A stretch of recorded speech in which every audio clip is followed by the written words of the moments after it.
दे रही होगी। मेरी गवाही थोड़ी लंबी होगी क्योंकि अपनी ज़िंदगी के 2 साल मैं आपसे शेयर करूँगी।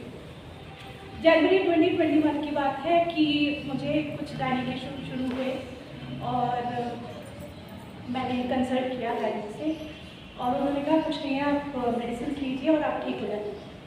लगभग 3 महीने मैंने वो मेडिसिन ली और वो मेडिसिन लेने के बाद मुझे कोई आराम नहीं हुआ और वो मेडिसिन मैंने डॉक्टर कहने पर भी नहीं ली, वो मैंने मेडिसिन छोड़ दी। उसके बाद परेशानी बढ़ती गई, मेरे को बहुत पसीने आते थे, हार्ट रेट बहुत बढ़ जाती थी और परेशानी मतलब अनएक्सप्रेस, मैं मतलब किसी से बता नहीं पाती थी, ऐसी परेशानी थी।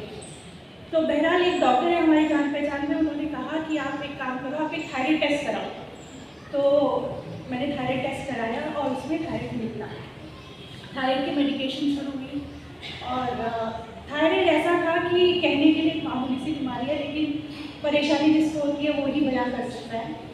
तो मेडिसिन चलती रही लेकिन मेरा थायराइड लेवल टस से मस नहीं हुआ, उसमें और परेशानियाँ जुटती गई और ये चलता रहा सिलसिला। मैं मेडिसिन लेती रही, हर बार टेस्ट पे टेस्ट होते थे, कुछ कम घट होता रहता था।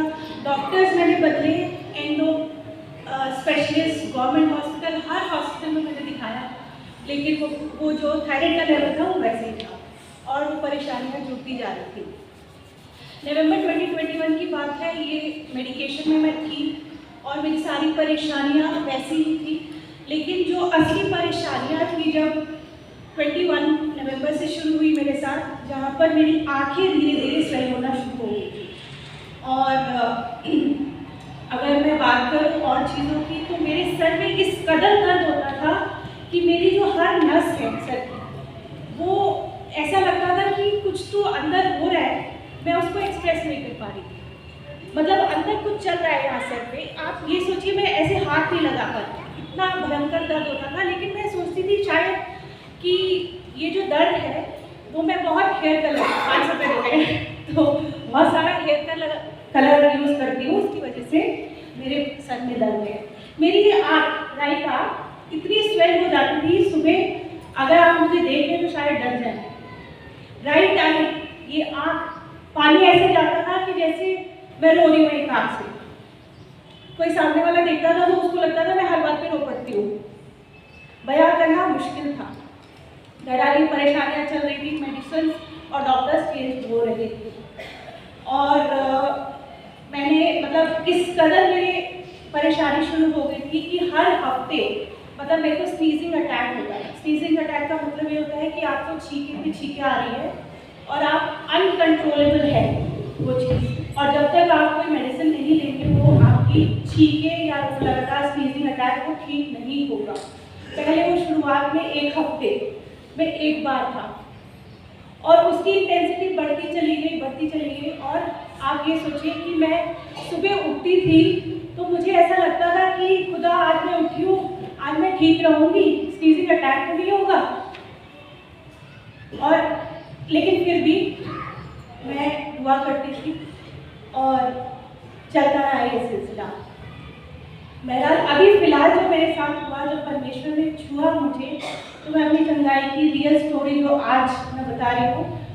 29 नवंबर की बात है, जब मैं ऑफिस गई, अपने ऑफिस में मेरा फुल टाइम ऑफिस था, उस दिन मैं गई और घर में बच्चे अकेले थे और मैं वापस आई। मैंने एक कॉल लिया, 7 बजे से 7:30 की एक कॉल अटेंड की। उसके बाद मुझे इस भयंकर तरीके से 5 मिनट के अंदर ऐसा हो गया कि अगर मैं हॉस्पिटल नहीं गई तो शायद नहीं बचूंगी। मेरे बच्चे घर पे अकेले थे, मुझे स्नीजिंग अटैक, मुझे एस्थमा साथ में शुरू हो गया और मैं अपने घर पास में, लेकिन नहीं बताना चाहती थी क्योंकि मेरी मम्मी परेशान हो गई, उनको बीपी और काफ़ी मरीज परेशान थी।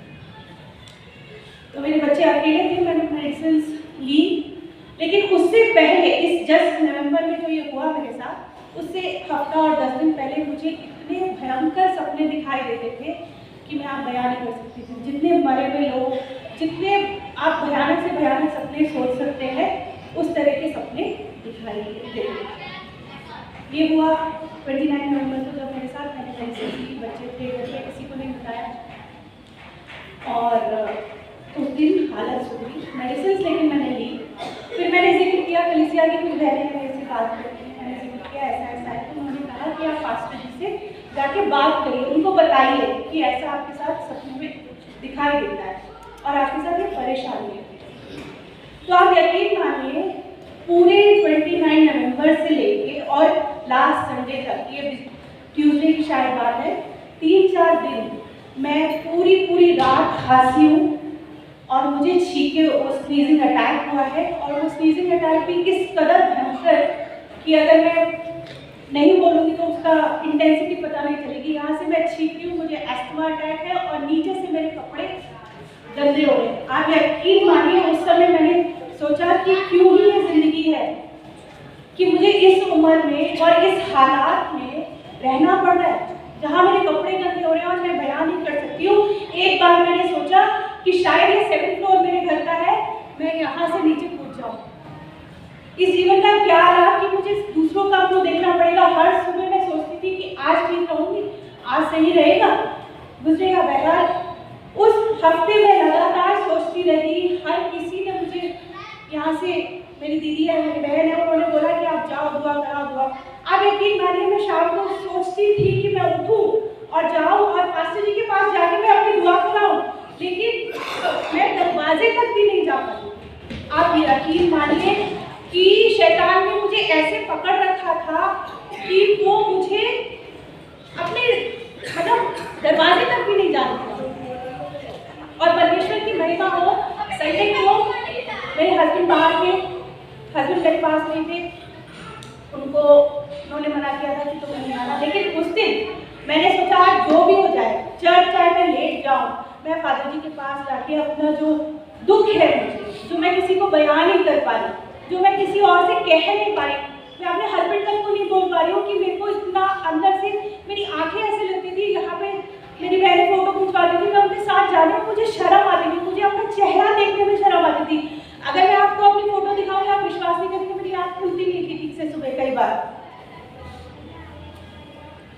मैं आई चर्च और उस समय उस हफ्ते संडे को बपतिस्मा का सर्विस लेट थी और मुझे याद है मैं यहाँ बाहर किसी फैमिली से बात कर रही थी और उससे सोनिया यहाँ बाहर खड़े थे और पास्टर जी यहाँ से निकल के गए, मेरा सामना हुआ, मैंने उनसे आंखें मिलाई और यकीन जानिए कि मेरी आंखें जब मिली मैं सिहर गई, मैं डर गई।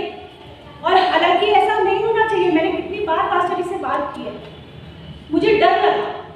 मेरा सिस्टर सुनने ने कहा कि आप आइए दुआ कराएंगे और पास्टर जी यहाँ से निकल के इधर गए, लेकिन पीछे से आवाज़ लगाई गई, सिस्टर ने आवाज़ लगाई और पास्टर जी आए, यहाँ दुआ पड़ी गई मेरे लिए।